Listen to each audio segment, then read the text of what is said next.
cordial saludo. Soy el doctor Fabricio Luna. Soy residente de Alergia e Inmunología Clínica del Instituto Mexicano del Seguro Social de México. Estoy haciendo una rotación aquí en esta Universidad de Antioquia, en el Servicio de Alergología Clínica. Un agradecimiento especial al doctor Ricardo Cardona Villa, que es el coordinador del área de alergología en esta universidad, y a la doctora Norailda Segura, que es la coordinadora del Servicio de Alergia e Inmunología del Instituto Mexicano del Seguro Social en México. Bueno, el tema de esta charla es abordaje de inmunodeficiencias primarias. Vamos a comenzar.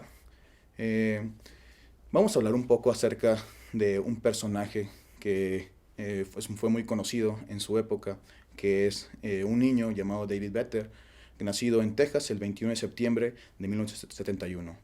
Él era hijo del tercer hijo de una familia, donde el primer hijo, que era David Joseph Vetter III, presentó una inmunodeficiencia combinada severa y falleció a los 7 meses de edad. Al tener este antecedente, los padres se vieron la necesidad de buscar una opción que donde a su segundo hijo no tuviera este mismo desenlace. Por lo tanto, en ese momento, la burbuja era la única opción de tratamiento disponible para David, tal cual. El tratamiento que él necesitaba es un trasplante de médula ósea.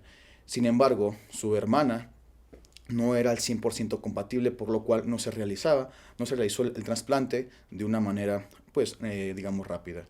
Al no tener otra opción, se realiza este trasplante y David presenta una infección por la inmunosupresión que lleva con presentando una mononucleosis infecciosa y posteriormente un linfoma de Burkitt, causado por el virus del Epstein-Barr. Este niño fallece en el 22 de febrero de 1984 a causa de esta enfermedad. Y bueno, son algunas imágenes de David Vetter, que fue muy conocido, inclusive hay películas acerca de él. El contenido de la charla vamos a iniciar con lo que es un caso clínico inicial para ver el panorama amplio de lo que son las inmunodeficiencias primarias. Posteriormente llevaremos a cabo la definición, epidemiología, el abordaje como tal, una clasificación acerca de esta, las nuevas perspectivas y lo que es el caso clínico final. Bueno, comenzando con el caso clínico, un masculino de 2 años de edad con 5 meses, sin antecedentes serofamiliares de importancia, niega endogamia, consanguinidad, así como muertes infantiles en familiares. Antecedentes patológicos y no patológicos, gestacionales y periparto normal, caída de cordón umbilical a los 7 días, no reacciones adversas con vacunas, peso y talla adecuadas para edad y género. A los 6 meses presenta broncoespasmo a repetición, presentando una por mes, muy catarrales que en general requerían terapia con antibióticos. Inicia tratamiento con corticoides inhalados con mejoría parcial. A los 13 meses presenta una otitis media aguda supurada derecha que responde a tratamiento con amoxicilina. A los 2 años de edad presenta un cuadro de tos de 5 días de evolución, se diagnostica neumonitis y se trata con claritromicina. Presentando este estudio de laboratorio que tiene la biometría hemática o hemograma, un perfil, pruebas de función hepática y pruebas de función renal en parámetros normales, niveles séricos de inmunoglobulina G de 385 mg por decilitro, inmunoglobulina A de 18 mg por decilitro, inmunoglobulina M de 75 mg por decilitro y inmunoglobulina E de 140 unidades por mililitro. Posterior a al final de la charla, evaluaremos un poquito el caso. Empezando ya con el tema de las inmunodeficiencias, vemos que para las definiciones hay una gran variedad. Y esto se debe a que son un grupo de enfermedades muy heterogéneo. Entonces, la primera definición que les voy a mostrar es un trastorno cuya causa es un defecto genético en uno o más componentes del sistema inmune, originada por la alteración de una o más proteínas del sistema inmune celular o humoral, lo que explica la diversidad o heterogeneidad en la susceptibilidad particular a diferentes agentes infecciosos. Por lo tanto, a nivel genético es muy importante esto. Las enfermedades de origen genético en las que existe una alteración cuantitativa y o funcional de los diferentes mecanismos implicados en la respuesta inmunológica. Sin embargo, una definición más completa que nos engloba estos puntos tal cual es esta, donde nos dice que las inmunidades primarias se refiere a un grupo heterogéneo de trastornos caracterizados por una función deficiente o ausente en uno o más componentes del sistema inmune, que ésta predispone a los individuos afectados a una mayor frecuencia y severidad de la infección, pero no solamente de la infección, sino también de autoinmunidad, inflamación y malignidad aberrantes. Entonces, esta definición nos engloba toda la parte heterogénea que involucra estas enfermedades, siendo desde su etiología, que son funciones deficiente o ausente, así como las características y manifestaciones que pueden presentar este tipo de enfermedades. En cuanto a la epidemiología, las inmunodeficiencias primarias son alrededor de 350 trastornos distintos, de los cuales se han encontrado 320 defectos genéticos diferentes. La inmunodeficiencia más común a nivel mundial es el déficit selectivo de inmunoglobulina A, la cual es una inmunodeficiencia que se ha encontrado en reportes hasta de 1 por cada 200. Y la característica de esta inmunodeficiencia es que la mayoría de estas personas que tienen esta inmunodeficiencia son asintomáticos. Dentro del grupo general de las inmunodeficiencias hay una prevalencia por el sexo masculino, 5 a 1. La incidencia de inmunodeficiencias primarias por año llega de 1 a 2.000 hasta 1 en 10.000. Y una prevalencia de 1 en 10.000 a 1 en 12.000 o 1 en 1.200 nacidos vivos en Estados Unidos. La inmunodeficiencia primaria en la infancia, cada año nacen alrededor de 150 a 200 niños con alguna inmunodeficiencia primaria. Y las inmunodeficiencias primarias en adultos, la inmunodeficiencia con variable, tiene una incidencia entre 1 en 25.000 y hasta 1 en 50.000, de igual distribución en ambos sexos. En esta gráfica vemos cómo es el registro a nivel Latinoamérica del reporte de inmunodeficiencias primarias. Este registro no solamente se encuentra aquí en Latinoamérica, sino muchas partes del mundo tienen su registro, como por ejemplo, este es el registro de la CID, y ESID tiene algún otro registro que es el registro europeo.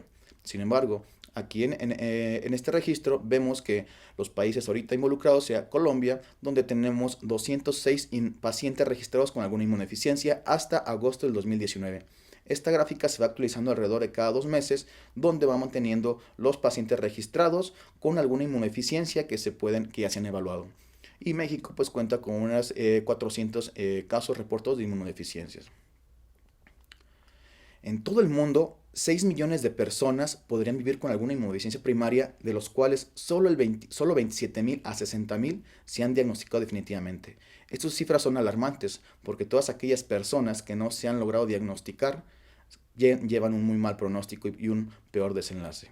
Entonces, por lo tanto, es importante pensar en este grupo de enfermedades, donde el diagnóstico oportuno es clave para evitar una morbimortalidad, ya que el 60% de estas enfermedades se diagnostican en la edad adulta.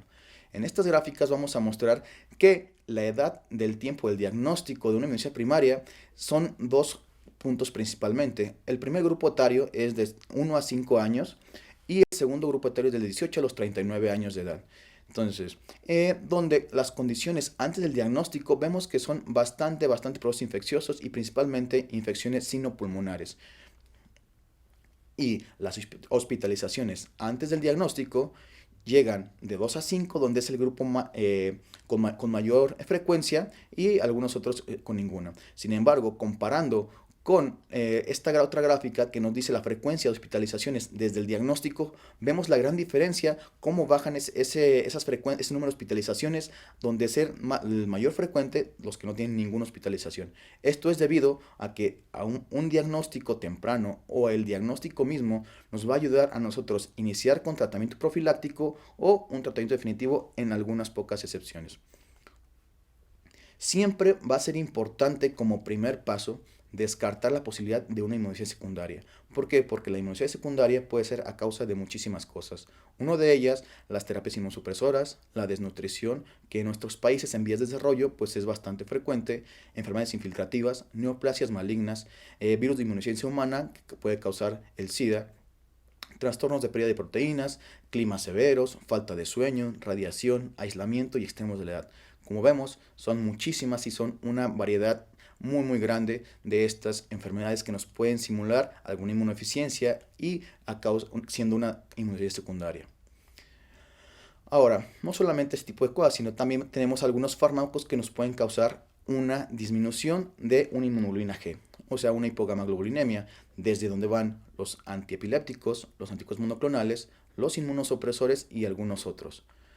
Y entre los antiepilépticos, dentro de los más comunes son la carbamazepina, la motrigina, levetiracetam, oxcarbamazepina, fenitoína y valproato.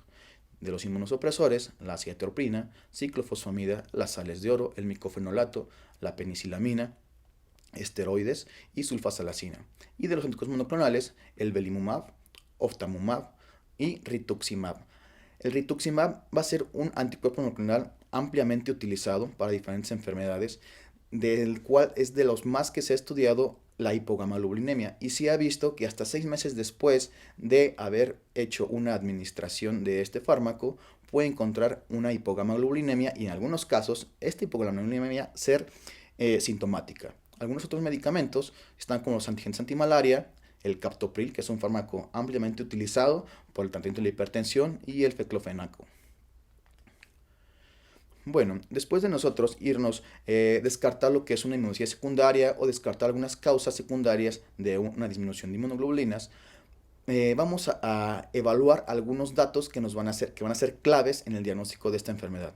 Estos datos son algunos signos de alarma, de los cuales se desarrollaron en 1994 por la Fundación de Jeffrey Model, considerando sugestivo de inmunodeficiencia primaria en pacientes con 2 o más signos de alarma. Estos signos de alarma se dividen en niños y en adultos. Les voy a preguntar primero los que son de los niños. De los niños tenemos que más de 4 o igual a 4 infecciones óticas nuevas en un año, más de 2 o igual a 2 sinusitis infecciosas en un año, más de 2 o igual a 2 meses de antibióticos con poco efecto, más de 2 o igual a 2 neumonías en un año, falla de Medro, abscesos cutáneos recurrentes de órganos internos, aftas persistentes o infecciones cutáneas fúngicas, necesidad de antibióticos intravenosos para tratar infecciones, más o igual a 2 infecciones profundas, incluida la septicemia, o un antecedente de historia familiar de inmunodeficiencia primaria. Esto es en niños. En adultos tenemos que no son muy diferentes, sin embargo, varía un poco en el número, mayor o igual a 2 infecciones óticas en un año, mayor o igual a 2 sinusitis infecciosas en un año en ausencia de alergia, una neumonía por año por más de un año, diarrea crónica con pérdida de peso, infecciones virales recurrentes, ya sea resfriados, herpes, condilomas, necesidad recurrente de antibióticos intravenosos para tratar las infecciones, abscesos cutáneos profundos recurrentes o de órganos internos, aftas persistentes o infecciones cutáneas fúngicas o en cualquier otro lugar, infecciones con bacterias tipo tuberculosis que son normalmente inofensivas o no patógenas, y un antecedente de historia familiar con alguna inmunodeficiencia primaria. Ahora, es verdad que estos son los únicos parámetros que tenemos para nosotros guiarnos hacia un diagnóstico de una inmunodeficiencia primaria. Sin embargo, para ser críticos de una manera objetiva, se realizaron unos estudios donde se evaluaron estos datos de alarma.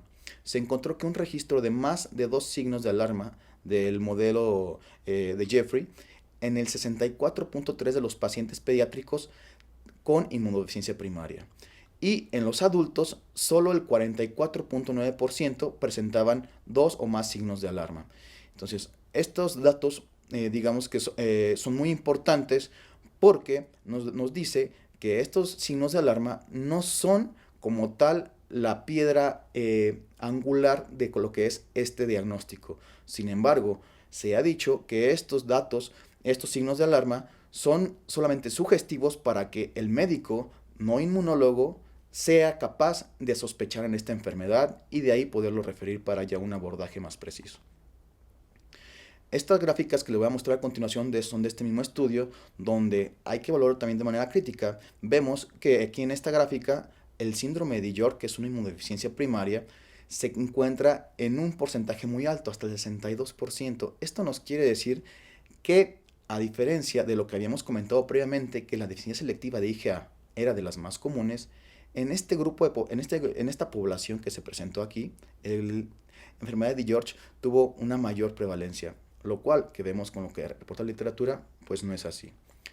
Y en adultos, la inmunodeficiencia covariable, que efectivamente, como habíamos mencionado, es la inmunodeficiencia más común en adultos de manera sintomática.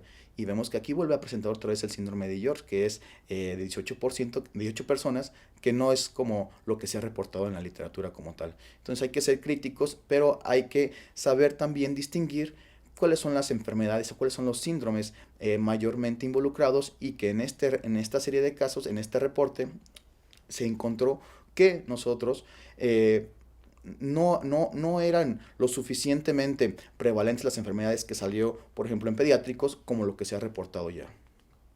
En esta última gráfica vemos cuáles eran el número de signos de alarma, donde tenemos que en adultos la agamaglobulinemia tiene 1.33 número de signos de alarma y la inmunodeficiencia común variable tiene 1.47, siendo que estas dos son de las más frecuentes en adultos y que estos datos no nos arrojarían un diagnóstico como tal de estas enfermedades.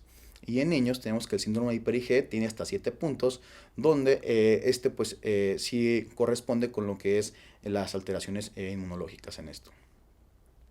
Los datos de alarma que se encontraron principalmente es la neumonía con un odds ratio de 2.9 con un valor de P de 0.001, infecciones bacterianas serias con un odds ratio de 4.8 y un valor de P de 0.001 que es significativo, y dos o más signos de alarma, ya sean cualquiera, con un odds ratio de 1.8 y un valor de P de 0.0047. Sin embargo, si a estos datos de alarma en pacientes pediátricos se le agregaba algún dato de autoinmunidad, vemos que el odds ratio aumentaba hasta 3.2, que es casi el doble de lo que presenta solamente con los dos o más signos de alarma, que es como se ha sugerido con este modelo de Jeffrey, con una P muy significativa del 0.001. En adultos, sin embargo, la otitis media tiene un odds ratio de 2.9 con una P significativa de 0.001, las infecciones recurrentes un odds ratio de 3.3 con una P significativa, y dos o más signos de alarma cualquiera con un odds ratio de 1.7, y que era lo que nos daba pues como tal el abordaje de esto. Ahora, los signos de alarma que tenemos del modelo de Jeffrey no son los únicos que existen. Existen otros que nos dan como las características principales de las infecciones, así como algunas otras manifestaciones que no van dentro del modelo de Jeffrey. Estas son dichas por lo que es la Asociación Alemana de Sociedades Médicas Científicas, que son dos acrónimos principalmente, que es el acrónimo SELVIS para infecciones, donde en alemán significa patógeno, localización, curso, intensidad y número, donde el patógeno van a ser patógenos oportunistas, la localización de la infección van a ser infecciones no habituales, el curso va a ser un curso prolongado y una intensidad de mayor gravedad, con una frecuencia pues mayor, siendo como el número con esto. Hay que ser igual muy analíticos en esto. ¿Por qué? Porque estos acrónimos no es una evaluación ni exhaustiva ni específica. Solamente son advertencias que pueden guiar al médico en el ejercicio del diagnóstico clínico. El otro acrónimo es Garfield, con otras manifestaciones de inmunodeficiencias, donde nos significan granulomas, autoinmunidad, fiebres recurrentes, eczema, enfermedades linfoproliferativas y enfermedad inflamatoria intestinal, que estas van a incluir manifestaciones de inmunodeficiencias. A diferencia de los otros acrónimos y a diferencia del modelo de Jeffrey, en esta nos dicen otras manifestaciones diferentes a las infecciosas, que siempre se deben de tomar en cuenta, ya que una inmunodeficiencia primaria no es solamente proceso infeccioso. Debemos de entender también que las inmunidades primarias, como dimos en la definición más completa, nos involucran tanto autoinmunidad como algunas enfermedades de malignidad. Ahora, como tal, el abordaje de esto, en cuanto al diagnóstico, tenemos que tener una historia familiar detallada. Infecciones, ya sea por los datos de alarma de Jeffrey Model o por el acrónimo de ELVIS, los microorganismos típicos de estas enfermedades, ya sean encapsulados, oportunistas o las reacciones con vacunas, la edad de presentación. Tenemos que evaluar también el crecimiento y desarrollo de esto, así como presencia o ausencia de enfermedades autoinmunes. En la exploración física hay que hacer una exploración física detallada y general, donde tenemos que evaluar desde el estado nutricional, los estigmas de algunas enfermedades crónicas, ya sea por ejemplo las acropaquias con afecciones pulmonares, algunos signos de otorrino, los cuales son cicatrices timpánicas en la boca, las aftas, el muget y la dentición, en la piel infecciones, eczema o cicatrización, y el tejido linfoide, donde algunas inmunodeficiencias como la gamma-globulina ligada al X va a haber ausencia de estos. Y como tal algunos rasgos fenotípicos, tanto faciales o algunos rasgos, algunos otros. Como tal, los niveles de estudios complementarios se va a ir de acuerdo al grado en que se tienen que ir solicitando estos. El primer nivel nos involucra lo que es la biometría completa o el hemograma completo, niveles séricos de inmunoglobulinas, un estudio bioquímico como tal, estudios de imagen, cultivos y algunas infecciones virales, como son el VIH y el citomegalovirus. En el segundo nivel tiene cifras de neutrófilos, de inmunoglobulinas, bacterias oportunistas o linfopenia como tal. En el nivel 3 vamos a ver que vamos a encontrar patógenos encapsulados, abscesos, linfocitos T, micobacterias, virus del Epstein-Barr y se puede solicitar también lo que es una biopsia. Y en el nivel 4 ya van a ser estudios dirigidos con un protocolo específico y ya muy dirigido a la inmunodeficiencia que es sospecha. Los estudios primarios, que es la biometría hemática completa o el hemograma completo, podemos encontrar desde disminución de cualquier cifra de células, ya sea linfopenia o alguna otra de ellas, o neutropenia como tal, y donde también vamos a evaluar las inmunoglobulinas séricas, que también se deben de evaluar de manera en la cual vayamos dirigidos conforme a lo que se sospecha. De manera inicial se podría solicitar inmunoglobulina A, inmunoglobulina M e inmunoglobulina G, dependiendo de como les comenté, de lo que se sospecha. En los estudios de imagen, donde vamos a encontrar neumonías o en algunos otros datos a nivel tanto pulmonar como gástrico, y los niveles séricos de complemento. En estudios secundarios se pueden evaluar ya lo que son las células como tal, los niveles, las subpoblaciones de linfocitos, que es CD3, que son linfocitos T, los CD4, que son los perfiles de linfocitos TCD4, el linfocitos TCD8 y el TCD19, que estos son los linfocitos B, y el TC16, que son los linfocitos natural killer, así como una respuesta a polisacáridos con la vacuna 23 valente de neumococo, las subclases de inmunoglobulinas como tales, evaluación de la producción de radicales libres, la linfoproliferación y hematoaglutininas. Ahora, yendo un poco a lo que es ya más relacionado cada inmunodeficiencia con un patrón clínico, voy a mostrarles esta tabla donde nos menciona y nos evalúa lo que son ciertos patrones clínicos que pueden estar asociados con específicamente cierto tipo de inmunodeficiencias primarias. En el primer recuadro vemos que las infecciones recurrentes de vías respiratorias, ya sean superiores o inferiores, pueden estar relacionadas con lo que son la deficiencia de anticuerpos o deficiencia de complemento. El retraso en el desarrollo pondoestatural, diarrea crónica, con inmunodeficiencia común variable presente en adolescentes y adultos, una inmunodeficiencia combinada grave desde la edad del neonato. En el siguiente cuadro son abscesos cutáneos recurrentes o abscesos profundos, ya sea en hígado, pulmón o hueso, que esto principalmente va a ser alteraciones o defectos en la fagocitosis. Infecciones oportunistas o curso inusualmente grave de infecciones como la inmunodeficiencia combinada grave, infecciones recurrentes por un mismo microorganismo o infecciones graves, ya sea por Neisseria recurrente, que nos va a dar a pensar lo que es una deficiencia del complemento de C5AC8, que es el complejo de ataque a membrana, o el neumococo, que es una infección grave de efectos de señalización del receptor tipo TOR. Enfermedad autoinmune o inflamatoria crónica, linfoproliferación, defectos de la inflamación, como nos pueden hacer pensar en enfermedades autoinmunes como una inmunodeficiencia común variable, un síndrome de hiper-IgM tipo 1 o una disregulación inmune.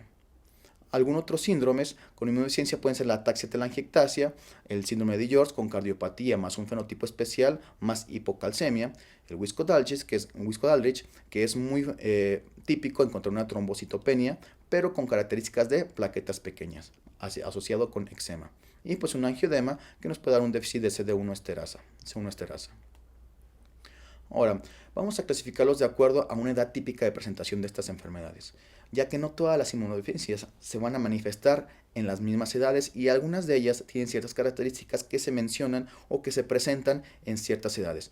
Esto no es absoluto, ni mucho menos, simplemente se tiene que tomar en cuenta esto para nosotros guiar a un abordaje diagnóstico y que podamos llegar a un diagnóstico específico.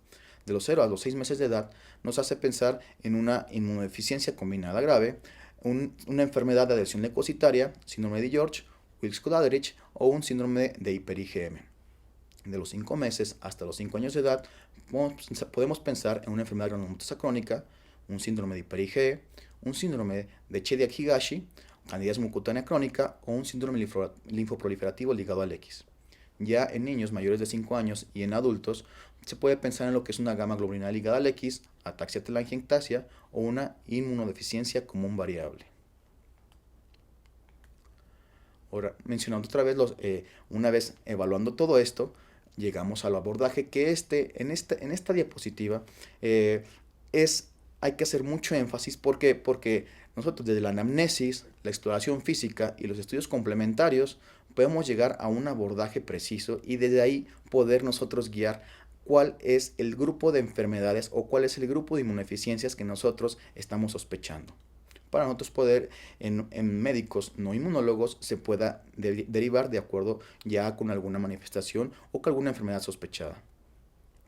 Tenemos también nosotros unos estudios de screening y unos estudios avanzados dependiendo del grupo de inmunodeficiencia que se va sospechando. Si nosotros sospechamos alguna inmunodeficiencia del tipo humoral, del laboratorio de screening van a ser niveles séricos de inmunoglobulinas, títulos séricos de anticuerpos específicos, respuesta de anticuerpos a inmunización o citometría de flujo con un conteo de células B. Sin embargo, si ya en los estudios avanzados de esto, sea citometría de flujo con superaciones de células B, producción de inmunoglobulinas in vitro con un estímulo adecuado, respuesta de anticuerpos a inmunización, y si nosotros sospechamos en alguna inmunidad de tipo celular, inmunodeficiencia de tipo celular, lo que se va a evaluar es en los círculos de escisión de receptores de células T en neonatos, la citometría de flujo con un conteo de CD4, CD8 y natural killer, una hipersensibilidad tardía cutánea, una citotoxicidad de natural killer espontánea. Y ya los estudios avanzados, la citometría de flujo con superación de células T, respuesta proliferativa in vitro a mitógenos, citotoxicidad de células T, así como marcador de superficie y producción de citocinas. Si hay sospecha en alguna alteración de fagocitosis, se tiene que hacer una citometría hemática con diferencial, neutrófilos en sangre periférica, ya sea con tinción y morfología, una reducción de hidrorrodamina, citometría de flujo con moléculas de adhesión, y ya los estudios avanzados nos implican lo que es ensayo de quimiotaxis o fagocitosis, ensayos de enzimas con mieloperoxidasa y glucasa y sulfato deshidrogenasa, eliminación de bacteriana y fúngica, biopsias de médula ósea, y si nosotros sospechamos en complemento, ensayos con CH50 que nos mide la actividad hemolítica total o un ensayo de AH50 que nos valora la vía alterna de actividad hemolítica o como tal la función de la vía de la lectina. Y en estudios avanzados, nivel o función de componentes individuales ya como tal. Y pues finalmente los estudios genéticos, que son el microensayo para variación de número de copias o secuencia específica de genes. Haciendo un énfasis muy importante en lo que son las infecciones, la infección es con mucho la complicación más común de las inmunodeficiencias primarias y el problema más frecuente que nos lleva a una evaluación médica. Sin embargo, a pesar de que esto es la complicación más común, no es el único dato, como lo mencionamos previamente. Pero, a final de cuentas, esto va a ser lo que le va a sospechar a cualquier médico que un paciente tenga infecciones, como hemos mencionado en los acrónimos, que sean infecciones recurrentes, que sean infecciones atípicas, que sean infecciones que ahorita vamos a mencionar, nos van a llevar a la sospecha como tal. Y esta frase es muy importante, ¿por qué? Porque los ojos no ven lo que la mente no sabe. Entonces, para esto, nosotros tenemos que saber, para saber qué condiciones son anormales, tenemos que saber cuáles son las condiciones normales de la presencia de infecciones, tanto en niños como en adultos. En niños, principalmente, vamos a enfocarnos sobre los niños sanos. Los niños sanos de 0 a 6 años presentan infecciones de vías respiratorias superiores de 6 a 8 por año. Y en niños sanos de 0 a 3 años, otitis media aguda de 4 por año y episodios de gastroenteritis, probablemente infecciosas, 2 por año.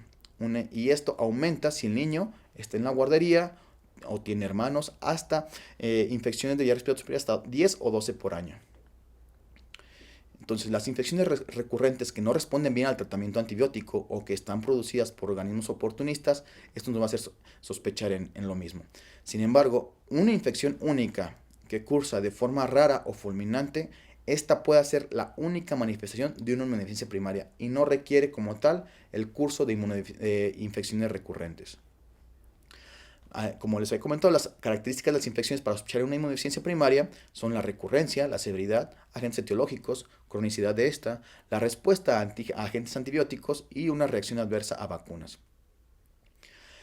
También se puede clasificar o se puede sospechar el camino para nosotros pensar en algún tipo de inmunodeficiencia con el tipo de agentes infecciosos que están involucrados aquí. En inmunodeficiencias humorales, las bacterias y enterovirus, principalmente infecciones sinopulmonares, la mayoría de las veces con otitis, que suelen aparecer después del sexto mes de vida en al menos el 60% de los pacientes, con los patógenos involucrados como Streptococcus pneumoniae y Haemophilus influenza.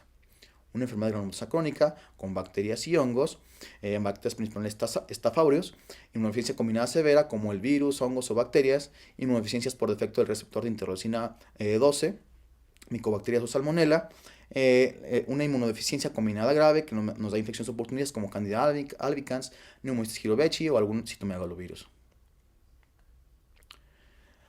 Ahora, pasando ya a lo que es la clasificación de las inmunodeficiencias primarias que tanto les he hablado, la última clasificación que nos da la UIS es la clasificación publicada en el 2018, donde nos dice que son 9 grupos de estas inmunodeficiencias. El primero de ellos involucra lo que es las inmunodeficiencias combinadas.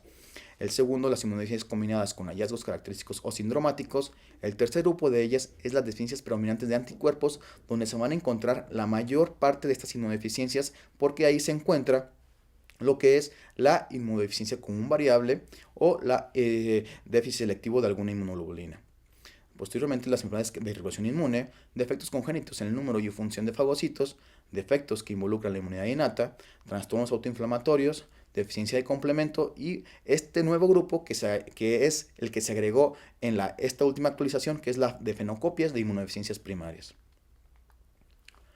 Ahora, de acuerdo al tipo de inmunodeficiencia que se va a sospechar, hay un algoritmo diagnóstico que se sugiere que se puede guiar como tal, donde si nosotros tenemos unos niveles de IgA normales o bajos, si no normales son unos niveles bajos, se puede ir lo que es medir la inmunoglobulina G e inmunoglobulina M. Si son normales, se va a descartar una deficiencia selectiva de inmunoglobulina A. Entonces, al nosotros tener por el otro lado lo que son unos niveles de IgA bajas y medir el IgG e IgM, si esto va a estar bajo, checar si el nivel de inmunoglobulina es bajo, ya sea por una baja producción o por una pérdida de proteínas. ¿Por qué? Porque les comenté que la principal causa de inmunodeficiencias son inmunodeficiencias secundarias y hay que descartar muchas otras antes de nosotros irnos a sospechar una de inmunodeficiencia primaria. El paciente que recibe esteroide o quien tiene pérdida de proteínas tiene niveles de IgG bajos, pero la producción es normal. Los títulos de anticuerpos no son valorables después de una transfusión sanguínea o aplicación de inmunoglobulina G intravenosa de manera externa. Esto se ha dicho que son hasta 3 semanas después de que se aplica una inmunoglobulina o se realiza una transfusión. Estos valores no van a ser confiables. Siempre tienen que tomar después de las 3 o 4 semanas unos niveles séricos para que estos sean objetivos y estos sean de utilidad. Los títulos de isohemaglutininas, que no son otra cosa más que anticuerpos contra el antígeno de superficie de los eritros tipo A o tipo B, debido a la microbiota intestinal. Estos van a medir la aglutinación de IgM contra IgG. Las isohemaglutininas pueden estar ausentes hasta los 2 años de edad y siempre ausentes si el grupo sanguíneo es tipo AB. ¿Por qué? Porque si nosotros tenemos un tipo sanguíneo AB, nosotros no vamos a tener anticuerpos contra estos mismos porque serían nuestros propios anticuerpos, ¿verdad? Ahora, la respuesta de anticuerpos a antígenos proteicos y polisacáridos va a detectar inmunoglobulina G. Los polisacáridos, principalmente la vacuna, los anticuerpos antineumococo antes y 3 semanas después de inmunización contra la vacuna de polisacáridos, se van a tomar. Después, si los antítulos son bajos, menor a 1.3 microgramos por mililitro, se debe estimular con la vacuna conjugada 13 valente. 2 veces con 1 mes de diferencia cada uno y después volver a aplicar lo que es la vacuna de polisacáridos 1 mes después, así para volver a hacer esta medición. Medir los anticuerpos 3 semanas después. Si IgG e IgM son bajos, esto nos va a indicar un defecto de células B permanente o significativo. Ahora, en la vacuna de vacuna proteica se deben medir los títulos de anticuerpos para DPT o difteria, tosferina y tétanos o virus de influenza tipo B. Si los títulos son bajos, medir los anticuerpos para difteria, toxoide tetánico antes y 2 meses después del estímulo de DPT y DT. Si los resultados de las pruebas son normales, pero los niveles de IgG es bajo, evaluar para una posible pérdida urinaria o gastrointestinal. Una concentración muy alta de 1 o más inmunoglobulinas sugiere VIH, enfermedad granulosa crónica, inflamación crónica o síndrome linfoproliferativo autoinmune. Ahora, esta respuesta específica a antígenos de polisacáridos se va a evaluar de esta manera. Hay 4 fenotipos diferentes. El primero es un fenotipo leve, un fenotipo moderado, un fenotipo severo o un fenotipo de memoria, donde esto va a ser adecuado de acuerdo a la edad. Si son menos de 6 años, una concentración mayor a 1.3 microgramos por mililitro para más del 50% de los serotipos, nos va a dar un fenotipo leve. En pacientes más de 6 años, la concentración tiene que ser más del 70% de serotipos con el mismo número, 1.3 microgramos por mililitro. En un fenotipo moderado, en menores de 6 años, es una concentración mayor a 1.3 microgramos por mililitro para menos del 50% de serotipos, y en mayores de 6 años, menos del 70% de los serotipos. En un fenotipo severo, va a ser en cualquier grupo etario una concentración mayor a 1.3 microgramos por mililitro para menos o igual a 2 serotipos. Y en de memoria, pérdida de respuesta a los 6 meses de esta bacteria, de estos antígenos. En esta gráfica nos habla acerca de los niveles de ya sea inmunoglobulina A, inmunoglobulina G, inmunoglobulina M, subclases de inmunoglobulina G, respuesta a vacunas y cuantificación de células B. Y de acuerdo a esto nos muestra el diagnóstico probable de esta serie de estudios. Vamos a poner un ejemplo. Lo normal es que todas esas cifras estén en parámetros normales. Si nosotros sospechamos en alguna inmunodeficiencia con un variable, que les había comentado que era lo más común, vamos a irnos a lo que es el grupo de inmunoglobulina G, que tiene que estar bajo, inmunoglobulina A, que puede estar bajo, en la IgM, que puede estar normal o bajo, respuesta a vacunas va a estar bajo y un nivel de células B va a estar normal o bajo. Entonces esto nos va a llevar a lo que es la inmunodeficiencia con un variable, que es lo que ya he comentado, que es una de las más comunes. Y otro que me gustaría comentarles es acerca de la hipoglamia globulina transitoria, que donde vamos a encontrar un nivel vamos a tener dos perfiles, en el cual una IgG baja, IgA normal, IgM normal, respuesta a vacunas normal y células B normal. Entonces, en este punto vemos que es una hipoglamia transitoria de la infancia. ¿Por qué? Porque todo está normal excepto los niveles de IgG. Entonces, esto es muy clásico de esta enfermedad. Y en el otro fenotipo, en la otra línea, la otra posibilidad que tenemos para la hipoglamia transitoria es que tengamos la IgG baja, la IgA normal o baja y la IgM normal o baja, así con células B normal o bajos, que también nos puede dar un perfil de hipoglamia globulinaria transitoria. La evaluación de los efectos de las células B se va a sospechar en una paciente con agamaglobulinemia, donde se tiene que realizar una cuantificación de células B con sintometría del flujo para distinguir una inmunodeficiencia con un variable de una agamaglobulinemia ligada al X. ¿Por qué? Porque si tenemos células B ausentes, se va a sospechar en lo que es una agamaglobulinemia ligada al X. Si tenemos células B presentes, por el otro lado, se puede sospechar en una inmunodeficiencia con un variable o una deficiencia de IgA o un síndrome de hiper-IgM. Regresamos al grupo de agamaglobulinemia ligada al X, esta va a tener una susceptibilidad aumentada para infección enteroviral persistente. Y por el otro lado, de la otra rama, en la inmunodeficiencia con un variable y las otras más, un mayor problema con enfermedades autoinmunes e hiperplasia linfoide. La evaluación de los efectos de las células T va a empezar desde un niño que presenta linfopenia. Se debe recibir una cuantificación de células T por citometría del flujo, que normalmente las células TCD3 positivas van a construir el 70% de los linfocitos periféricos. Los niños con una inmunodeficiencia combinada severa van a nacer con una linfopenia. La citometría del flujo para anticuerpos de células T vírgenes, que son representados por su CD45RA, y las de memoria, que son CD45RO, un niño sano va a tener más del 95% de las células T van a ser vírgenes. Un niño con inmunodeficiencia combinada severa, la mayoría de las células T son de memoria, es decir, CD45RO, debido a que estas células no son de él, sino son células T maternas transferidas de manera transplacentaria. En la evaluación de efectos de células fagocíticas, los abscesos estafilocóccicos recurrentes o infecciones gram negativas, por eso se debe de medir el estallido respiratorio en neutrófilos después de la estimulación con éster de Forbol. Un defecto de adhesión leucocitaria diagnosticado por citometría del flujo de linfocitos y neutrófilos usando los anticuerpos contra CD18 o CD11, ya sea para una enfermedad de alteración en la adhesión leucocitaria, una leucocitosis que persisten entre infecciones, y la enfermedad granulomatosa crónica. Esta va a ser una prueba molecular, para la mutación específica, ya sea con las 5 proteínas diferentes que pueden estar involucradas en esta. En estas siguientes diapositivas les voy a mostrar solamente lo que son las concentraciones séricas de inmunoglobulinas. Estas tablas las puse para hacer conciencia de que las cifras no son iguales conforme avanzando la vida. Y si vemos, se puede medir desde la sangre del cordón umbilical, donde tenemos los niveles de inmunoglobulina G, que van a ir variando desde el nacimiento hasta la edad adulta, presentando los niveles séricos de inmunoglobulinas, principalmente inmunoglobulina G, un mayor desarrollo del sistema inmune hasta los 4 años de edad. y al igual también de las subclases de inmunoglobulinas, y de la misma manera para el recuento de células, ya sean CD3, CD4, CD8 y linfocitos CD19, que son los linfocitos B. En este algoritmo es una manera muy general y muy amplia para hacer un abordaje diagnóstico de inmunodeficiencias primarias, donde si nosotros tenemos dos o más signos de alarma del modelo de Jeffrey, podemos empezar con el algoritmo de aquí. Primero se hace una biometría completa o un hemograma completo con niveles séricos de inmunoglobulinas con respuesta a vacunas de polisacáridos. Si esto es normal, hay que buscar si hay infecciones bacterianas o fúngicas recurrentes. Si nosotros tenemos infecciones bacterianas o fúngicas recurrentes, vamos a medir lo que es la función de los fagocitos. Como les dije, la dehidrorodamina y la función quimotáctica, así como una cuantificación de inmunoglobulina E.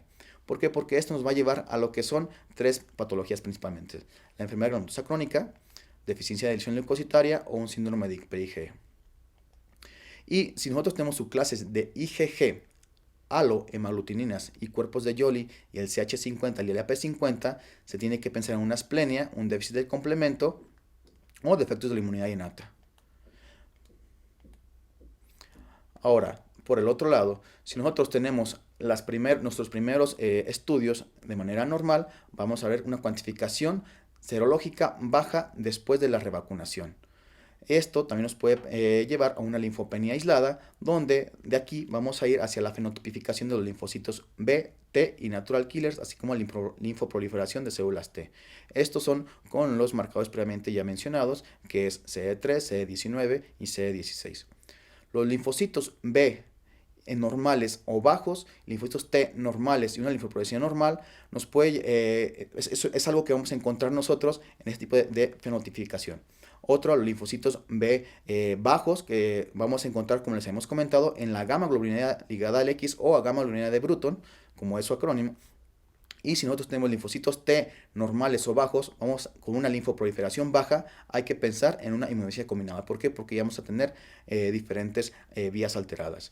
Y lo que son los linfocitos T bajos con natural killers bajos o normales y los linfocitos B normales o bajos, hay que pensar en una inmunodeficiencia combinada grave. ¿Por qué? Porque tiene depletado todo. Tiene depletado lo humoral y tiene depletado lo celular. El manejo temprano de un niño con sospecha de inmunodeficiencia combinada grave o severa. Esto es de vital importancia porque esta inmunodeficiencia se considera como una emergencia inmunológica, ya que estos pacientes, la sobrevida y el pronóstico de ellos depende de un tratamiento oportuno. Se debe de hacer primero que nadie sospecha de una inmunodeficiencia combinada severa, informar al Centro Nacional Especializado para el Trasplante de Médula Ósea Pediátrica, para inmunodeficiencias obviamente, no administrar ninguna vacuna viva, si es necesario los productos sanguíneos deben irradiarse y ser negativos para citomegalovirus, tratar agresivamente todas las infecciones sospechosas, comenzar con clotrimazol profiláctico, comenzar la terapia profiláctica antifúngica y antiviral, y si se ha diseminado el BCG, buscar asesoramiento especializado de microbiología. Y lo principal, comenzar la terapia de reemplazo de inmunoglobulina como lo indique el equipo de inmunología. Entonces, esta diapositiva es muy importante en pacientes que sospechan con una inmunodeficiencia combinada severa. ¿Por qué? Porque esto puede salvar vidas en estos pequeños. En esta otra diapositiva pongo lo que son las vacunas que se encuentran actualizadas aquí en Colombia, donde las que no se deben de utilizar en los pacientes con una inmunodeficiencia combinada grave, como les mencioné en las diapositivas pasadas, que una de ellas es la de tuberculosis, la polio, el sarampión, rubiola y paperas, la varicela y la fiebre amarilla. Esto es debido a que estas vacunas son vacunas de virus vivos atenuados. Entonces, estas están contraindicadas en todos los niños que sospechan con una inmunodeficiencia combinada severa. Ahora, existen 4 etapas para la evaluación, pero sin embargo, el abordaje de una inmunodeficiencia primaria por un médico no alergólogo se recomienda que se llegue hasta el paso 2, donde tiene que incluir una historia de examen físico, así como talla y peso, conteo de leucocitos con diferencial, niveles cuantitativos de inmunoglobulinas tanto IgG, IgM e IgA, obviamente relacionado con la edad, y el paso número 2, donde nos involucra respuesta específica de anticuerpos, ya sea para tétanos o difteria, o respuesta a la vacuna antineumocóxica pre y post para las edades de 3 años en adelante, así como un análisis de las inmunoglobulinas G. Hasta ahí es donde se debe de quedar el médico no alergólogo, no inmunólogo, perdón. ¿Por qué? Porque en ellos se debe de posteriormente abrir un abanico muy grande y de ahí irse dirigiendo poco a poco a la inmunodeficiencia específica a la que sospecha. Teniendo un abordaje primario hasta este punto es un avance grandísimo, y al sospechar la enfermedad mucho más. ¿Por qué? Porque si recordamos la epidemiología, de los 6 millones que podían tener alguna inmunodeficiencia, solamente 27,000 a 60,000 van a estar diagnosticados. Entonces son cifras muy alarmantes que nosotros debemos sospechar esta enfermedad. Bueno, concluyendo un poco con el caso clínico con el que iniciamos, recordando que era un masculino de 2 años con 5 meses de edad, los antecedentes ya mencionados, el cuadro, 6 meses de broncoespasmo de repetición en 6 ocasiones, muy catarrales que requerían antibióticos. Se inició tratamiento con corticoides inhalados con mejoría parcial. A los 3 meses presentó una otitis media aguda supurada derecha que respondía a amoxicilina. 2 años con cuadro de tos y de 5 días de evolución, que donde diagnosticando neumonitis se trata con claritromicina. Los estudios de laboratorio que les mencioné son estos al principio: los niveles de IgG bajos, niveles de IgA bajos, niveles de IgM normales, y niveles de IgE pues normales. A los 2 años, 9 meses, tiene los laboratorios que siguen: un IgG de parámetros ya ascendiendo, no normales, pero ya ascendiendo; IgA igual ascendiendo un poco; IgM igual en parámetros normales; la respuesta de anticuerpos antineumococo post vacuna de 120, un valor normal; anticuerpos antitoxoide tetánico igual un valor normal; y a los 4 años se le va a tomar inmunoglobulinas: una IgG de 957, una IgA de 45 y una IgM de 68, las cuales los 3 parámetros son normales para la edad. Concluyendo en este caso clínico, una hipogamaglobulinemia transitoria de la infancia. Los criterios de SID para esta enfermedad, para este tipo de hipogamaglobulinemia, son IgG por debajo del valor normal relacionado con la edad, detectados en los primeros 3 años de vida, medido al menos 2 veces, como fue en este caso; que se hayan excluido otras causas definidas de hipogamaglobulinemia; y resolución espontánea aproximadamente después del 4º cumpleaños, como lo presentó el caso clínico. Los pacientes que se registraron inicialmente como deficiencia de anticuerpos sin clasificar en el registro y se trasladarán posteriormente a hipogamaglobulinemia transitoria si hay una resolución espontánea antes de los 4 años. Estos son para los registros que les comenté, que también existe un registro europeo que es el ESID. Ahora vamos a un segundo caso clínico. Un segundo clínico donde es un niño de 2 años 4 meses, derivado por su pediatra por infecciones recurrentes, antecedentes personales recién nacido a término, 6 meses con broncoespasmo de repetición, muy catarrales en general, que también requiere antibiótico; inicia tratamiento con esteroides inhalados con mejoría; 13 y 18 meses con otitis media aguda supurada derecha que resuelve con amoxicilina; varios cuadros de adenoiditis febriles que mejoran con antibiótico; 2 años con supuración pleuropulmonar, hemocultivo positivo a S. pneumoniae y algunas diarreas, con presencia de giardias. Los laboratoriales con una anemia ferropénica, una IgG baja, 220, IgA 18 miligramos, igual baja; IgM baja e IgE baja. 3 meses después se toman a tomar estos parámetros, donde se encuentra nuevamente la IgG baja, IgA baja e IgM también disminuida, y unas poblaciones de linfocitos CD3 con un nivel de 3821, CD8 de 1275, un CD4 de 2305 y un CD19 de 28. Este punto es muy importante observar que el CD19 está en 0.7, ¿sí? Entonces nosotros tenemos un CD19 menor de 0.1, nos hace pensar en lo que es una agamaglobulinada ligada al X. Entonces en este paciente nosotros tenemos que pensar en una agamaglobulinemia ligada al X. ¿Por qué? Porque tenemos menos del 1% de CD19, a diferencia de otras inmunodeficiencias donde tenemos linfocitos CD19 con una presencia de más del 1%.